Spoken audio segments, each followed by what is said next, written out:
بسم اللہ الرحمن الرحیم۔ السلام علیکم ورحمۃ اللہ وبرکاتہ۔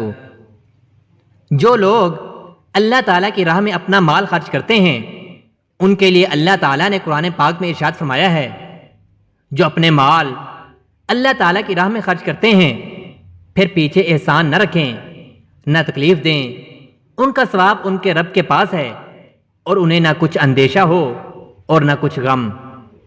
نبی کریم صلی اللہ تعالی علیہ وآلہ وسلم کی بعض بیویوں نے آپ صلی اللہ علیہ وآلہ وسلم سے پوچھا کہ سب سے پہلے ہم میں آخرت میں آپ صلی اللہ علیہ وآلہ وسلم سے کون جا کر ملے گی؟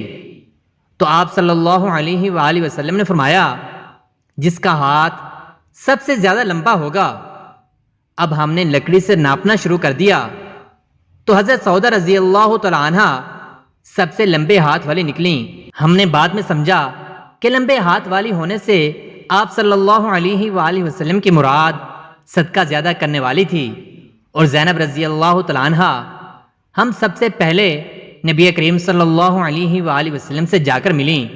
صدقہ کرنا آپ صلی اللہ علیہ وآلہ وسلم کو بہت محبوب تھا۔ صدقہ اللہ تبارک و تعالیٰ کے غصے کو دور کرتا ہے اور بری موت سے بچاتا ہے۔ حضرت ابو سعید رضی اللہ تعالیٰ عنہ کہتے ہیں، رسول اللہ صلی اللہ علیہ وآلہ وسلم نے فرمایا، پوشیدہ صدقہ اللہ تبارک و تعالیٰ کے غضب کو ٹھنڈا کرتا ہے، صلہ رحمی عمر میں اضافہ کرتی ہے، نیک عمل آدمی کو برائی کے گڑھے میں گرنے سے بچاتی ہے۔ حضرت ابو ذر رضی اللہ تعالیٰ عنہ کہتے ہیں، نبی اکرم صلی اللہ علیہ وآلہ وسلم نے فرمایا، قیامت کے دن اللہ تعالیٰ 3 آدمیوں سے نہ کلام کرے گا، نہ ان کی طرف دیکھے گا، نہ ان کو پاک کرے گا، اور ان کے لیے دردناک عذاب ہوگا۔ نمبر 1، دے کر احسان جتلانے والا۔ نمبر 2، تہبند لٹکانے والا۔ نمبر 3، اور جھوٹی قسم سے اپنا سودا بیچنے والا۔ حضرت ابو ہریرہ رضی اللہ تعالیٰ عنہ کہتے ہیں کہ نبی اکرم صلی اللہ علیہ وآلہ وسلم نے فرمایا، ایک آدمی نے کہا، میں آج کی رات صدقہ دوں گا۔ وہ اپنا صدقہ لے کر نکلا اور ایک زانیہ عورت کے ہاتھ میں دے دیا۔ صبح کو لوگ چرچا کرنے لگے کہ رات ایک زانیہ کو صدقہ دیا گیا ہے۔ اس نے کہا، اے اللہ، تعریف تیرے ہی لیے ہے، میرا صدقہ زانیہ کو مل گیا۔ اس نے کہا کہ میں آج رات پھر صدقہ کروں گا۔ وہ صدقہ لے کر نکلا اور ایک مالدار کو دے دیا۔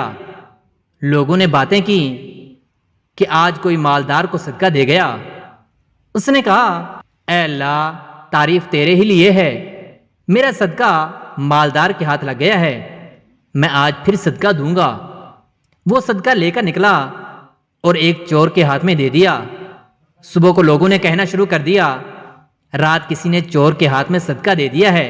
اس نے کہا کہ اے اللہ، تعریف تیرے ہی لیے ہے، میرا صدقہ زانیہ، غنی اور چور کے ہاتھ لگ گیا۔ پس اسے خواب میں کہا گیا، تیرے سب صدقے قبول ہو گئے، زانیہ کو اس لیے کہ شاید وہ زنا سے بچ جائے، غنی کو اس لیے کہ شاید اسے شرم آئے اور عبرت ہو، اور چور کو اس لیے کہ شاید وہ چوری سے باز آ جائے۔ قیامت کے دن مومن اپنے صدقے کے سائے میں ہوگا۔ مرسد بن عبداللہ رضی اللہ تعالیٰ عنہ نبی اکرم صلی اللہ علیہ وآلہ وسلم کے بعد صحابہ سے روایت کرتے ہیں کہ انہوں نے رسول اللہ صلی اللہ علیہ وآلہ وسلم سے سنا، آپ فرماتے تھے، قیامت کے روز صدقہ ایماندار کے لیے سایہ ہوگا، معمولی چیز کا صدقہ بھی آگ سے بچا سکتا ہے۔ عدی بن حاتم رضی اللہ تعالیٰ عنہ کہتے ہیں کہ میں نے رسول اللہ صلی اللہ علیہ وآلہ وسلم کو فرماتے ہوئے سنا، جہنم کی آگ سے بچو، خواہ کھجور کا ایک ٹکڑا ہی دے کر بچو، صدقہ گناہوں کو بجھا دیتا ہے۔ نبی کریم صلی اللہ علیہ وآلہ وسلم نے فرمایا، صدقہ گناہ کو بجھا دیتا ہے جیسے پانی آگ کو بجھا دیتا ہے۔ افضل ترین صدقہ پانی پلانا ہے۔ سعد بن عبادہ رضی اللہ تعالیٰ عنہ سے روایت ہے، انہوں نے کہا، اے اللہ کے رسول صلی اللہ علیہ وآلہ وسلم، سعد کی ماں فوت ہو گئی، پس کون سا صدقہ افضل ہے؟ آپ صلی اللہ علیہ وآلہ وسلم نے فرمایا، پانی پلانا۔ انہوں نے ایک کنواں کھودا اور کہا کہ یہ سعد کی ماں کے ثواب کے لیے ہے۔ رسول اللہ صلی اللہ علیہ وآلہ وسلم عید الاضحیٰ یا عید الفطر میں عیدگاہ تشریف لے گئے۔ وہاں آپ صلی اللہ علیہ وآلہ وسلم عورتوں کے پاس سے گزرے اور فرمایا، اے عورتوں کی جماعت، صدقہ کرو، کیونکہ میں نے جہنم میں زیادہ تم ہی کو دیکھا ہے۔ انہوں نے کہا، یا رسول اللہ، ایسا کیوں؟ آپ صلی اللہ علیہ وآلہ وسلم نے فرمایا کہ تم لان تان بہت کرتی ہو اور شوہر کی ناشکری کرتی ہو، باوجود عقل اور دین میں ناقص ہونے کے۔ میں نے تم سے زیادہ کسی کو بھی ایک عقل مند اور تجربہ کار آدمی کو دیوانہ بنا دینے والا نہیں دیکھا۔ عورتوں نے عرض کی کہ ہمارے دین اور ہماری عقل میں نقصان کیا ہے یا رسول اللہ؟ آپ صلی اللہ علیہ وآلہ وسلم نے فرمایا، کیا عورت کی گواہی مرد کی گواہی سے نصف نہیں ہے؟ انہوں نے کہا، جی ہے۔ آپ صلی اللہ علیہ وآلہ وسلم نے فرمایا، بس یہی اس کی عقل کا نقصان ہے۔ پھر آپ نے پوچھا، کیا ایسا نہیں ہے کہ جب عورت حیضہ ہو تو نہ نماز پڑھ سکتی ہے نہ روزہ رکھ سکتی ہے؟ عورتوں نے کہا، ایسا ہی ہے۔ آپ صلی اللہ علیہ وآلہ وسلم نے فرمایا کہ یہی اس کے دین کا نقصان ہے۔ حضرت ابو ہریرہ رضی اللہ تعالیٰ عنہ کہتے ہیں کہ ایک آدمی نبی اکرم صلی اللہ علیہ وآلہ وسلم کی خدمت میں حاضر ہوا اور عرض کیا، اے اللہ کے رسول صلی اللہ علیہ وآلہ وسلم، کون سا صدقہ اجر میں افضل ہے؟ آپ صلی اللہ علیہ وآلہ وسلم نے فرمایا، وہ صدقہ جو تندرستی کی حالت میں کرے، تجھے غربت کا خوف بھی ہو اور دولت کی خواہش بھی، اور یاد رکھو صدقہ کرنے میں دیر نہ کرنا، کہیں جان حلق میں آ جائے اور پھر تو کہے کہ فلاں کے لیے اتنا صدقہ اور فلاں کے لیے اتنا صدقہ، حالانکہ اس وقت تو تیرا مال غیروں کا ہی ہو چکا۔